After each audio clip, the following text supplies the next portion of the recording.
नमस्कार मित्रांनो, युवराज अकॅडमी 24 या आपल्या एज्युकेशनल यूट्यूब चॅनलवर मी तुम्हा सर्वांचं स्वागत करतो।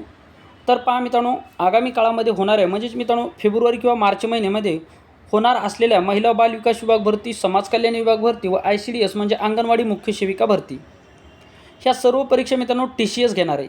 त्यामुळे मित्रांनो TCSने यापूर्वी विचारलेले PYQ क्वेश्चन आपण या व्हिडिओच्या माध्यमातून कव्हर करणार आहोत। मित्रांनो, या व्हिडिओच्या माध्यमातून आपण इंग्लिश ग्रामरचे या ठिकाणी क्वेश्चन पाहणार आहोत। हे संपूर्ण क्वेश्चन मित्रांनो TCSने विचारले आणि कुठल्याही प्रकारे मित्रांनो जे काही मित्रांनो या ठिकाणी त्यांनी जसे की ऑप्शन TCSने जे ते ऑप्शनसुद्धा जसे तसे दिले, म्हणजे संपूर्ण जो काही व्हिडिओ असणार आहे मित्रांनो TCS पॅटर्ननुसार असणार आहे। त्यामुळे हा व्हिडिओ महत्त्वाचा असणार आहे। आगामी काळामध्ये होणाऱ्या परीक्षेसाठी जर तुम्ही अशा स्वरूपामध्ये जर अभ्यास जर केला तर मित्रांनो 100% बऱ्याच विद्यार्थ्यांचा रिझल्ट हा इंग्लिशमुळे जातो, परंतु जर तुम्ही अशा प्रकारे इंग्लिशचा अभ्यास जर केला तर 100% तुम्हाला याचा फायदा होईल। तर चला मित्रांनो, आज व्हिडिओ क्रमांक 1 आपण पाहणार आहोत आणि यामधले इंग्लिशचे क्वेश्चन आपण या ठिकाणी पाहणार आहोत। तर चला वेळ न लावता आता व्हिडिओची सुरुवात करूया। तत्पूर्वी मित्रांनो, चॅनलवर नवीन असाल चॅनलला सबस्क्राईब करा, जास्तीत जास्त मित्रांपर्यंत व्हिडिओ शेअर करा, व्हिडिओ आवडल्यास व्हिडिओला लाईक करा आणि कमेंट बॉक्समध्ये आपलं मत नक्की नोंदवा। तर चला आता व्हिडिओची सुरुवात करूया। तर पहा मित्रांनो, प्रश्न क्रमांक पहिला तुमच्यासमोर आलेला आहे। या ठिकाणी पहा, Yuvraj academy 24 TCS pattern PYQ question आणि इंग्लिश ग्रामरचे संपूर्ण हे क्वेश्चन असणार आहेत। तर पहा मित्रांनो, TCSने यापूर्वी विचारलेले हे प्रश्न आहेत। पहिला प्रश्न तुमच्या मोबाईलच्या स्क्रीनवर मित्रांनो या ठिकाणी आलेला आहे। पहिला प्रश्न पहा मित्रांनो या ठिकाणी काय दिलेला आहे। पहिला प्रश्न अतिशय महत्त्वाचा आहे। पहिला प्रश्न पहा मित्रांनो, तुम्हाला काय दिलेला आहे। तर पहा, I want that you should perform well. आता या ठिकाणी नो इरर, 4 नंबरचं ऑप्शन दिलेलं नो इरर। तर मित्रांनो या ठिकाणी या वाक्यामध्ये ग्रॅमॅटिकली कुठलं करेक्ट तुम्हाला या ठिकाणी इरर शोधायचे आणि जर इरर नसेल तर नो इरर म्हणून हे ऑप्शन तुम्हाला निवडायचे आहे। मग या वाक्यामध्ये जर पाहिलं तर मित्रांनो पहा, पहिलं ऑप्शन दिलेलं आहे आय वॉन्ट, 2 नंबर आहे दॅट यू शोल्ड आणि 3 नंबरचं ऑप्शन आहे परफॉर्म वेल आणि 4 नंबरचं आहे मित्रांनो यापैकी नाही, म्हणजेच नो इरर, म्हणजे या वाक्यामध्ये कुठल्याही प्रकारे इरर नाही अशा स्वरूपाचं आपल्याला विचारलं आहे। मग मित्रांनो या वाक्यामध्ये जर पाहिलं तर पहा, I want that you should perform well, म्हणजे तुझा जो काही परफॉर्म हा वेल जावा, म्हणजेच मित्रांनो या ठिकाणी कुठलीही गोष्ट चांगली होण्यासाठी ज्यावेळेस आपण सदिच्छा व्यक्त करत असतो, या वाक्यामधून एखादा जो काही परफॉर्म म्हणजे काय मित्रांनो या ठिकाणी प्रदर्शन त्यांचं चांगलं जावं अशा स्वरूपामध्ये मित्रांनो एक इच्छा या वाक्यामधून व्यक्त केलेली आहे। मग मित्रांनो आपण कुठल्याही प्रकारे इच्छा व्यक्त करत असताना आपण पहा, कोणाचा वाढदिवस जर असेल तर आपण आय वॉन्ट म्हणतो का, आय वॉन्ट हॅपी बर्थडे असं म्हणतो का, आय विश हॅपी बर्थडे आपण असं म्हणतो। म्हणजे कुठल्याही प्रकारे इच्छा व्यक्त करायची असेल किंवा कोणाचंही भलं व्हावं यासाठी जर आपण अशा स्वरूपामध्ये जर इच्छा व्यक्त करत जर आहोत तर मित्रांनो त्यासाठी आपल्याला विश वापरावं लागतं। काय वापरावं लागतं मित्रांनो, विश। वॉन्टच्या ऐवजी आपल्याला काय विश वापरावं लागतं। म्हणून मित्रांनो या ठिकाणी जो काय पहिल्या ऑप्शनमध्ये वॉन्ट तुम्हाला दिले आय वॉन्ट, या ठिकाणी फक्त काय पाहिजे तर या ठिकाणी पाहिजे मित्रांनो आय विश पाहिजे होतं। काय पाहिजे होतं, आय विश। म्हणून मित्रांनो ऑप्शन क्रमांक 1 मध्ये चूक आहे। आता तसं जर पाहिलं तर मित्रांनो हे वाक्य या ठिकाणी जर तुम्ही स्पोकन इंग्लिशमध्ये जर पाहिलं तर हे वाक्य तुम्हाला व्यवस्थित आणि बरोबर आहे, परंतु ग्रॅमॅटिकली जर पाहिलं तर वॉन्टच्या ऐवजी मित्रांनो विश हवं होतं। ठीक आहे, तर त्यामुळे ऑप्शन क्रमांक 1 मध्ये या ठिकाणी चूक असणार आहे। खाली विश्लेषणसुद्धा मित्रांनो या ठिकाणी मी दिलेले पहा, वरील वाक्यामध्ये इच्छा दर्शवलेली आहे, इच्छा दर्शवताना वॉन्टऐवजी तुम्हाला विश वापरावं लागते, हे कधीसुद्धा लक्षात ठेवा। पुढचा 2 नंबरचा प्रश्न पहा, संपूर्ण प्रश्न मित्रांनो हे TCSने विचारलेले प्रश्न आहेत। 2 नंबरचा प्रश्न पहा आपल्याला काय विचारलेलं आहे, 1 मिनिट या ठिकाणी मी हे सर्व खोडून टाकतो। पहा 2 नंबरचा प्रश्न मित्रांनो तुमच्या समोर आलेला आहे, तुमच्या मोबाईलच्या स्क्रीनवर आलेला आहे। तर 2 नंबरचा प्रश्न काय चूक असणार आहे तुम्हाला सांगायचे। प्रश्न पहा काय विचारलं आहे, I decline the invitation not because I did not want to go but because I have not time आणि नो इरर। तर मित्रांनो या वाक्यामध्ये तुम्हाला काय चूक वाटतं, जर चूक नसेल तर मित्रांनो इरर म्हणून तुम्हाला ऑप्शन या ठिकाणी निवडायचे। पहा मित्रांनो या वाक्यामध्ये आय डिक्लाइन्ड, आता आय डिक्लाइन्ड हे काय मित्रांनो डिक्लाइन या ठिकाणी पाय दिलेले व्हिटू आहे। ठीक आहे, व्हिटू आहे। मग त्यामुळे जर पाहिलं तर पुढच्या वाक्यामध्ये सुद्धा आय डिड हे सुद्धा व्हिटू आहे, म्हणजे इथपर्यंत हे वाक्य बरोबर असणार आहे।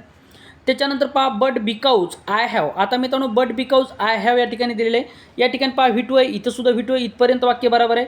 परंतु but because I have, I आणि हॅव, आता हॅव जर पाहिलं तर मित्रांनो आपण प्रेझेंट टेन्समध्ये यूज करतो, म्हणजे पास्ट टेन्स आणि प्रेझेंट टेन्स हे दोघं सोबत कधीही येत नाहीत, हे लक्षात ठेवा। या दोघांचं मित्रांनो कधीही जमत नाही, त्यामुळे पास्ट टेन्स आणि या ठिकाणी पहा पास्ट टेन्स आणि सिंपल पास्ट टेन्स हे दोघं या ठिकाणी एकाच सेंटेन्समध्ये दिलेले आहेत। त्यामुळे मित्रांनो या ठिकाणी हा जो काय हॅव आहे, हॅवच्या ऐवजी आपल्याला आय हॅड हवं होतं, काय आय हॅड हवं होतं। ठीक आहे, म्हणून मित्रांनो या वाक्यामध्ये हॅव या ठिकाणी चुकीचं वापरलेलं आहे। या ठिकाणी जर पाहिलं तर मित्रांनो पहा बिकॉज आय हॅव म्हणजे ऑप्शन क्रमांक 4 होता आपल्या प्रश्नाचं उत्तर. मित्रांनो अशा स्वरूपाचे जे काही प्रश्न तुम्हाला विचारले जातात तर सर्वप्रथम वाक्याचा काळ बरोबर आहे का ते पाहायचं, त्याच्यानंतर सब्जेक्ट व्हर्ब ॲग्रीमेंट बरोबर आहे का ते पाहायचं, सिंग्युलर प्लुरल कुठे आहे का हे पाहायचं. हे 3-4 स्टेप जर तुम्ही जर फॉलो जर केल्या तर मित्रांनो ग्रॅमॅटिकली इरर वाक्य तुम्ही 100% या ठिकाणी सॉल्व्ह करू शकता. ठीक आहे. आता पुढचा प्रश्न पहा. या ठिकाणी पहा जर एखाद्या विद्यार्थ्याने वाचल्याच्या नंतर लगेच लक्षात आला जाईल डिक्लाइन हे भूतकाळामध्ये दिलेलं आहे आणि पुढं हॅव हा प्रेझेंट टेन्समध्ये, प्रेझेंट टेन्स आणि पास्ट टेन्स याच्यामध्ये कधीही जमत नाही. त्यामुळे मित्रांनो या ठिकाणी हॅवच्या ऐवजी हॅड हवं होतं. पुढचा प्रश्न पहा. पुढचा प्रश्नसुद्धा आपल्याला दिले आहे. पुढचा प्रश्न पहा आपल्याला काय दिलं आहे. We should abide. पहिले याच्यामध्ये काय दिलं आपण संपूर्ण वाक्य अगोदर वाचून घेऊया. We should abide to the promise that we make आणि नो इरर. मग याच्यामध्ये जर पाहिलं पहा 4 ऑप्शन दिले. पहिल्या ऑप्शनमध्ये वी शोल्ड अबाईड, दुसऱ्या वाक्यामध्ये दॅट वी मेक दिले, तिसऱ्या वाक्यामध्ये तिसऱ्या ऑप्शनमध्ये टू द प्रोमाइज दिले आणि 4 नंबरचा ऑप्शन आहे नो इरर. मग मित्रांनो या वाक्यामध्ये जर तुम्हाला कुठे इरर जर नसेल तुम्हाला नो इरर म्हणून चूज करायचं आणि जर कुठे इरर असेल ते तुम्हाला या ठिकाणी सांगायचं. आता मित्रांनो पहा वी शोल्ड अबाईड इथपर्यंत मित्रांनो वाक्य बरोबर आहे. त्याच्यानंतर अबाईड ABID. आता मित्रांनो अबाईडच्या नंतर कुठला प्रेपोजिशन नेहमी वापरला जातो. फिक्स प्रेपोजिशन मित्रांनो आधारित हा प्रश्न आहे. म्हणजे अबाईडच्या नंतर नेहमी मित्रांनो कुठलंही वाक्य असो, वाक्य कोणतंही हो मित्रांनो वाक्य चेंज होऊ शकतं, परंतु अबाईडच्या नंतर नेहमी बाय येत असतो. काय येत असतो? बाय येत असतो. मात्र या ठिकाणी वाक्यामध्ये काय वापरलं? टू वापरलेले. म्हणून मित्रांनो या वाक्यामध्ये म्हणजेच 2 नंबरचं जे काही मित्रांनो हे वाक्य दिले आपल्याला, या वाक्यात दुसरा जो काही पार्ट आपल्याला दिला आहे टू द प्रोमाइज, तर या वाक्यामध्ये अबाईडच्या नंतर टू ऐवजी बाय पाहिजे होतं. म्हणजे हे वाक्य कसं असायला पाहिजे होतं. We should abide by the promise that we make. म्हणजे मित्रांनो या ठिकाणी अबाईडच्या नंतर हे जे काही टू या ठिकाणी वापरलं या ठिकाणी फक्त बाय हवं होतं. पहा छोटीशी मिस्टेक मित्रांनो आपल्याला करून देतात आणि या ठिकाणी आपला हातचा मार्क या ठिकाणी जाऊ शकतो. त्यामुळे असं मित्रांनो छोटे जर तुम्हाला बेसिक जरी माहिती जर असेल मित्रांनो इंग्लिश ग्रामरची तरीसुद्धा तुम्हाला चांगल्या प्रकारे मार्क या ठिकाणी येऊ शकतात. आणि हाच दृष्टिकोन मित्रांनो डोळ्यासमोर ठेवून ज्या महिला, ज्या विद्यार्थिनी, जे विद्यार्थी या ठिकाणी आगामी काळामध्ये होणाऱ्या TCS परीक्षेची तयारी करत आहेत, ज्या विद्यार्थ्याचे रिझल्ट केवळ आणि केवळ इंग्लिशमुळे जात आहेत, अशा विद्यार्थ्यासाठी आपण दररोज मित्रांनो एक सिरीज घेऊन येणार आहोत आणि संपूर्ण क्वेश्चन TCSचे PYQ या ठिकाणी मी करणार आहे. जोपर्यंत मित्रांनो आपली समाज कल्याण विभाग भरती, ICDS भरती, त्याच्यानंतर मित्रांनो महिला बाल विकास विभाग भरती या परीक्षा होत नाही तोपर्यंत TCSचे PYQ आपण कंटिन्यू चालू ठेवणार आहोत. हा आपला पहिल्या क्रमांकाचा व्हिडिओ. मग मित्रांनो पहा या ठिकाणी वी शोल्ड अबाईड इथपर्यंत बरोबर आहे. दॅट वी मेक या वाक्यामध्ये या ऑप्शनमध्ये सुद्धा चूक नाही.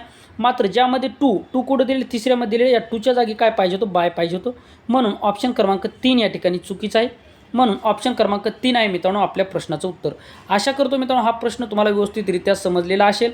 अशा स्वरूपाचे नवनवीन व्हिडिओ पाहिजे असतील तर आपल्या चॅनलवर नवीन असाल चॅनलला सबस्क्राईब करा. जास्तीत जास्त मित्रापर्यंत व्हिडिओ शेअर करा. व्हिडिओ आवडल्यास व्हिडिओला लाईक करा. तर पहा फेब्रुवारी महिन्यामध्ये किंवा मार्च महिन्यामध्ये तुमच्या परीक्षा होण्याची शक्यता दाट आहे. पुढचा प्रश्न पाहूयात. पुढचा प्रश्न पहा आपल्याला 4 नंबरचा प्रश्न तुमच्या स्क्रीनवर आलेला आहे. एकूण 10 प्रश्न आपण पाहणार आहोत.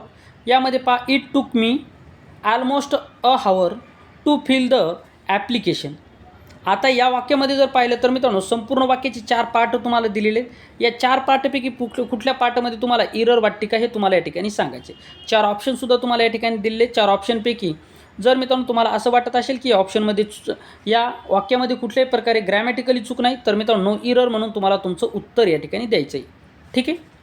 मग मित्रांनो इट टूक, आता इथपर्यंत इट टूक मी इथपर्यंत वाक्य बरोबर आहे. ऑलमोस्ट हावर, आता मित्रांनो ऑलमोस्ट अ आवर म्हणलेले. आता मित्रांनो आवर हा जो काही शब्द असतो पहा तुम्हाला आर्टिकलचे 3 नियम माहीत असतील. मित्रांनो आर्टिकलचा यूज करत असताना अ पासून आणि आहा यामध्ये मित्रांनो जर स्वरासारखा उच्चार या ठिकाणी जर होत असेल, याच्यामधले जे काही स्वर म्हणजे अ आ इ ई उ ऊ ए आय ओ औ अम आणि आहा यामधले कुठल्याही प्रकारे जर स्वराचा उच्चार जर होत असेल तर त्याच्या अगोदर नेहमी आपल्याला ॲन वापरायचं आहे आर्टिकल. आणि जर क का की याच्यासारखा जर साऊंड होत असेल तर त्या ठिकाणी आपल्याला अ वापरायचे. आणि जगातील एकमेव गोष्ट असेल तर त्यासाठी आपल्याला द वापरायचे. मग मित्रांनो या ठिकाणी जे काय आवर दिलेले पहा HOUR याचा जो काय उच्चार आहे कसा होतो मित्रांनो आवर असा होतो. काय होतो? आवर म्हणजे तास. म्हणजेच मित्रांनो मग आता अ पासून तर आहापर्यंत याच्यासारखा जर पहिल्या साऊंडचा म्हणजे याचा उच्चार जर होत जर असेल तर या ठिकाणी काय वापरावं लागेल आपल्याला, ॲन वापरावं लागेल. काय, ॲन वापरावं लागेल. मात्र या ठिकाणी जर मित्रांनो आता तुम्ही म्हणता एच हे कॉन्सोनंट साऊंड आहे, परंतु याचा उच्चार कसा होतो हे सर्वप्रथम तुमच्या लक्षात आलं पाहिजे. जर मी या ठिकाणी हॉटेल लिहिलं पहा, HOTEL, आता हॉटेल जर लिहिलं तर हॉटेल मी म्हणू शकतो, परंतु आता पहा हॉटेलच्या अगोदरसुद्धा एच लागलेलं आहे आणि आवरच्या अगोदरसुद्धा एच लागलेलं आहे. परंतु हॉटेलचं जर तुम्ही जर मराठीमध्ये जर लिहिलं तर काय होतं मित्रांनो, हे ह लागतं त्याला. मात्र आवरला जर तुम्ही जर लिहिलं तर काय लागतं मित्रांनो, अ लागतं सुरुवातीला. म्हणून मित्रांनो या ठिकाणी मग पासून आपर्यंत जर असेल तर त्या ठिकाणी ॲन वापरावं लागतं. म्हणून या ठिकाणी जे काय ॲलमोस्ट ॲन आवर पाहिजे होतं, ॲलमोस्ट ॲन आवर या ठिकाणी पाहिजे होतं. म्हणजेच ॲलमोस्ट ॲन यामध्ये चूक आहे, तर ॲलमोस्ट अ दिलेलं आहे या ठिकाणी. हे ऑप्शन क्रमांक 2मध्ये आपल्याला चूक या ठिकाणी दिसलेली आहे. अशा स्वरूपामध्ये हा प्रश्न तुम्हाला सॉल्व करायचा होता. संपूर्ण व्यवस्थितरित्या मित्रांनो तुम्ही व्हिडिओ जर पाहिले, जर तुम्ही दररोजच्या दररोज डेली जर व्हिडिओ पाहत जर गेला तर मित्रांनो 100% मी तुम्हाला सांगतो 25पैकी तुमचा जर इंग्लिशमध्ये आता जर 12-13चा स्कोर येत असेल तर हे जर व्हिडिओ तुम्ही जर 2 महिने कंटिन्यू जर पाहत जर चालले तर मित्रांनो तुमचा स्कोर हा 100% 20च्या पुढं म्हणजे 22च्या रेंजमध्ये 100% जाऊ शकतो आणि तुमची पोस्ट मग तुम्हाला मिळू शकते. पुढचा प्रश्न पहा. पुढच्या प्रश्नामध्ये सुद्धा मित्रांनो विश्लेषणसुद्धा मी संपूर्ण प्रश्नाचं दिलेलं आहे. तर पहा पुढचा प्रश्न आपल्याला दिला आहे, ही ऑलवेज रिकाम जागा म्हणजे ब्लँक, रिकाम जागा आणि त्या ठिकाणी अ लाय. आता मित्रांनो या वाक्यामध्ये तुम्हाला माहीत असेल, या वाक्यामध्ये पहा पहिलं दिलेले टेल, 2 नंबरचं दिले टेल्स, 3 नंबरचं दिले टोल्ड आणि 4 नंबरचं ऑप्शन दिले इच टेलिंग. आता ही ऑलवेज, ऑलवेज हा शब्द, ऑलवेज, ऑलवेज म्हणजे काय मित्रांनो, नेहमी.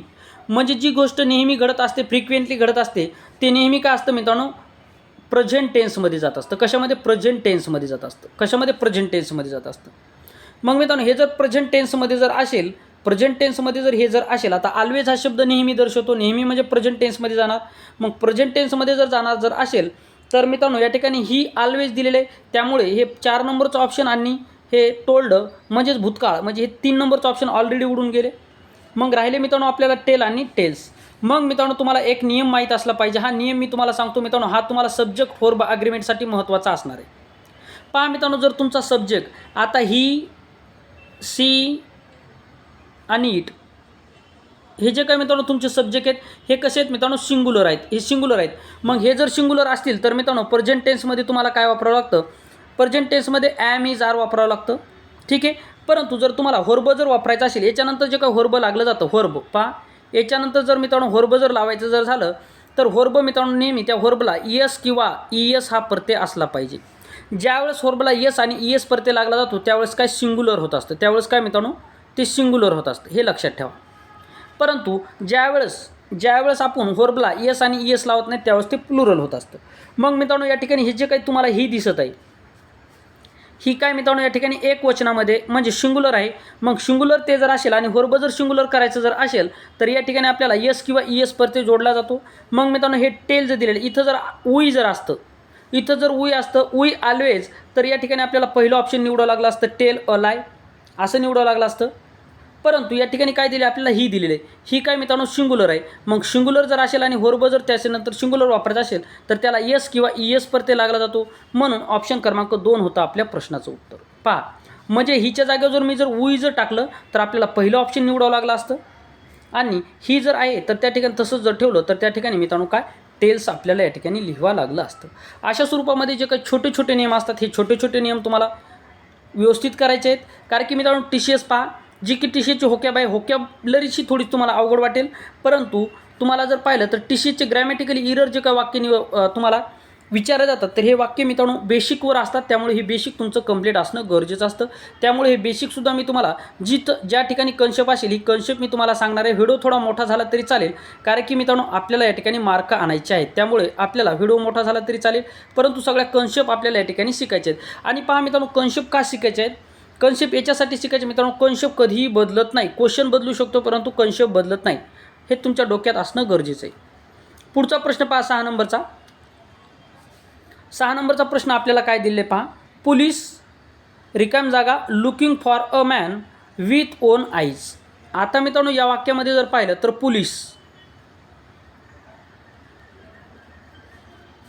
पहा मित्रांनो, या ठिकाणी आता पोलीसचं तुम्हाला, आता पोलीस हा शब्द सर्वप्रथम तुम्हाला सिंग्युलर आहे की प्लुरल आहे हे माहीत असणं गरजेचं आहे. आता जर तुम्हाला पोलीस हा शब्द सिंग्युलर आहे असं वाटत असेल तर ते विद्यार्थी इज निवडतील. पोलीस हा शब्द ज्या विद्यार्थ्यांना वाटतो की नाही हा शब्द प्लुरल आहे तर या ठिकाणी तो विद्यार्थी आर यूज करेल. आता मित्रांनो, या ठिकाणी जर पाहिलं तर हॅजसुद्धा या ठिकाणी येऊ शकतं. हे सुद्धा हॅज तुम्हाला आपल्याला या ठिकाणी दिले. आता जर मित्रांनो या ठिकाणी जर थोडंसं जर पाहिलं तर पोलीस हा जो काही शब्द आहे मित्रांनो, पोलीस हा शब्द कसा वापरला जातो तर हा प्लुरल आहे. कसा आहे मित्रांनो? प्लुरल. पोलीस हा शब्द प्लुरल आहे. मग पोलीसचा सिंग्युलर जर करायचा असेल तर पहा 2 प्रकारे केला जातो. पोलीसचा सिंग्युलर जर करायचा असेल तर कसा केला जातो? पोलीसमॅन म्हणजे एक पोलीस. ठीक आहे. त्यामुळे मित्रांनो पोलीस हा शब्द नेहमी अनेक वचनामध्ये वापरला जातो. कारण की 100 जरी पोलीस असतील तर आपण त्याला पोलीसच म्हणता, 1 जरी पोलीस असेल तर त्याला आपण पोलीसच म्हणणार. म्हणजे मित्रांनो त्यामुळे पोलीस हा शब्द नेहमी आणि नेहमी, जसं की मित्रांनो पहा मॅथमॅटिक्स हा शब्द नेहमी आणि नेहमी सिंग्युलरसाठी वापरला जातो, परंतु त्याच्या अगोदर यस लागतं. म्हणून बऱ्याच विद्यार्थ्यांना वाटतं की हे प्लुरल आहे आणि प्लुरल या ठिकाणी व्हर्ब वापरतात, त्यामुळे आपला 1 मार्क हातचा या ठिकाणी जाऊ शकतो.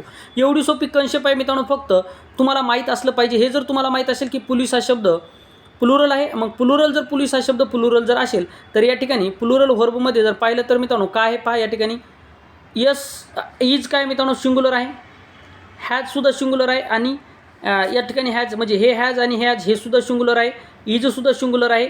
फक्त आणि फक्त एकच ऑप्शन उरलं ते म्हणजे 2, ऑप्शन क्रमांक 2 आहे आपल्या प्रश्नाचं उत्तर. म्हणजे police are looking for a man with own eyes. मित्रांनो लक्षात ठेवा, पोलीस या शब्दाच्या नंतर नेहमी आणि नेहमी या ठिकाणी पोलीस हा शब्द प्लुरल आहे, त्यामुळे नेहमी प्लुरल व्हर्ब वापरला जातो. त्याच्यानंतर मॅथमॅटिक्स हा शब्दसुद्धा नेहमी सिंग्युलर आहे, म्हणून त्याच्यानंतर सिंग्युलर व्हर्ब वापरलं जातं. हे तुम्हाला नेहमी लक्षात ठेवायचं आहे. त्यासाठी हे तुम्हाला छोटे छोटे मुद्दे तुमच्या लक्षात येणं गरजेचं असणार आहे. तर आशा करतो हा सुद्धा प्रश्न तुम्हाला व्यवस्थितरित्या समजलेला असेल. पुढचा प्रश्न पहा मित्रांनो, पुढचा प्रश्न आपल्याला 7 नंबरचा काय दिला आहे? I am. पहा पुढचा प्रश्न काय दिला? आय ॲम फॅमिलियर, रिकाम जागा रोशनी हू इज अ डॉक्टर. म्हणजे फॅमिलियर म्हणजे काय? ओळखीचे असणे. म्हणजे रोशनी जी काय मित्रांनो ही आमच्या ओळखीची आहे, ती काय एक डॉक्टर आहे. काय मित्रांनो? ती एक डॉक्टर आहे. मग या ठिकाणी एक कन्सेप्ट, आता या ठिकाणी जर पाहिलं तर टू दिलेलं आहे, विथ दिलेलं आहे, हॅज दिलेलं आहे आणि त्याच्यानंतर 4 नंबरचं ऑप्शन आपण पाहून घेऊयात. 4 नंबरचं ऑप्शन या ठिकाणी दिलेलं नाही मित्रांनो, 4 नंबरचं ऑप्शन या ठिकाणी दिलेलं नाही. मग पहा आता फॅमिलियर हा जो काही शब्द तुम्हाला दिलेला आहे, फॅमिलियर हा जो काही तुम्हाला शब्द या ठिकाणी दिलेला आहे, आता फॅमिलियरसोबत मित्रांनो फॅमिलियरसोबत 2 प्रेपोजिशन चालतात. एक म्हणजे टू आणि दुसरं म्हणजे विथ. आता पहा विथ कधी वापरलं जातं तर पहा फॅमिलियरच्या नंतर एखादी थिंक म्हणजे एखादी वस्तू वापरलेली असेल किंवा वस्तूविषयी माहिती सांगितली असेल तर त्यावेळेस आपण काय विथ वापरतो. परंतु फॅमिलियरच्या नंतर जर एखाद्या व्यक्तीचा उल्लेख असेल, व्यक्तीचा उल्लेख जर असेल तर आपण टू वापरतो. मग पहा आय ॲम फॅमिलियर, रिकाम जागा रोशनी. मग रोशनी जर पाहिलं तर रोशनी एका मुलीचं नाव आहे. ठीक आहे, एवढं तरी समजतं ना आपल्याला. रोशनी एका मुलीचं नाव आहे. मग पहा मुली म्हणजेच काही ही एखादी व्यक्ती आहे. मग मी तुम्हाला काय सांगितलं, फॅमिलियरच्या नंतर जर एखादी व्यक्ती असेल तर तुम्हाला टू वापरायचं आहे. फॅमिलियरच्या नंतर एखादी थिंक म्हणजे एखाद्या वस्तूविषयी माहिती दिली असेल तर तुम्हाला विथ वापरायचे. परंतु या ठिकाणी जी काही रोशनी दिलेली ही व्यक्ती आहे म्हणजे जी एक महिला आहे, एक मुलीचं नाव आहे, म्हणून या ठिकाणी ऑप्शन क्रमांक 1 म्हणजे टू असणार आपल्या प्रश्नाचं उत्तर. हा मुद्दा मित्रांनो तुम्हाला परीक्षेला विचारला जातो. हा मुद्दा TCS IBPSचा फेवरेट आहे. त्याचनंतर मित्रांनो MPSC कुठलीही परीक्षा द्या, MPSCसुद्धा हा मुद्दा फेवरेट आहे. त्यामुळे लक्षात ठेवा हे छोटे छोटे मुद्दे तुम्हाला तुमची पोस्ट मिळून देणार आहेत. आजपासून मित्रांनो आपण दररोज लेक्चर घेणार आहोत, ते आगामी काळामध्ये होणाऱ्या सर्व TCS परीक्षा दृष्टिकोनातून महत्त्वाचे. पहा या ठिकाणी मी दिलेले सुद्धा आहे, हे पहा, हे विश्लेषणसुद्धा दिलेलं आहे. तर पहा पुढचा प्रश्न, आता 8 नंबरचा प्रश्न पहा. During the freedom struggle man a patriot were filled with patriotism. आता नो इरर. या वाक्यामध्ये तुम्हाला ग्रॅमॅटिकली कुठे इरर वाटते का? ठीक आहे, तर पहा मित्रांनो आता या ठिकाणी जर पाहिलं तर मित्रांनो during the freedom struggle man a Patriot where. आता या ठिकाणी जर पाहिलं तर मित्रांनो आता तुमच्या 2 गोष्टी महत्त्वाच्या आहेत, त्या गोष्टी तुम्हाला माहीत असणं गरजेचं. आता पहा मित्रांनो या ठिकाणी मॅन हा जो काय मॅन तुम्हाला दिलेला आहे तर मॅन हा कसा आहे मित्रांनो सिंग्युलर आहे. मॅन कसा आहे सिंग्युलर आहे. मग मॅन जर सिंग्युलर जर असेल तर मित्रांनो या ठिकाणी आपल्याला काय यूज करावं लागेल. आता मॅन जर या ठिकाणी सिंग्युलर जर असेल तर या ठिकाणी जे काही वर तुम्हाला दिले विअर या ठिकाणी जे काही दिले हे मित्रांनो प्लुरल आहे. मग हा या ठिकाणी जर असं असतं मेन मेन जर असतं तर त्यावेळेस हे वाक्य बरोबर असतं.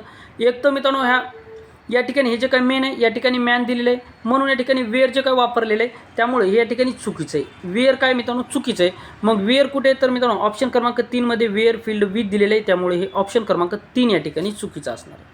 अशा स्वरूपामध्ये हा प्रश्न तुम्हाला सॉल्व करायचा होता.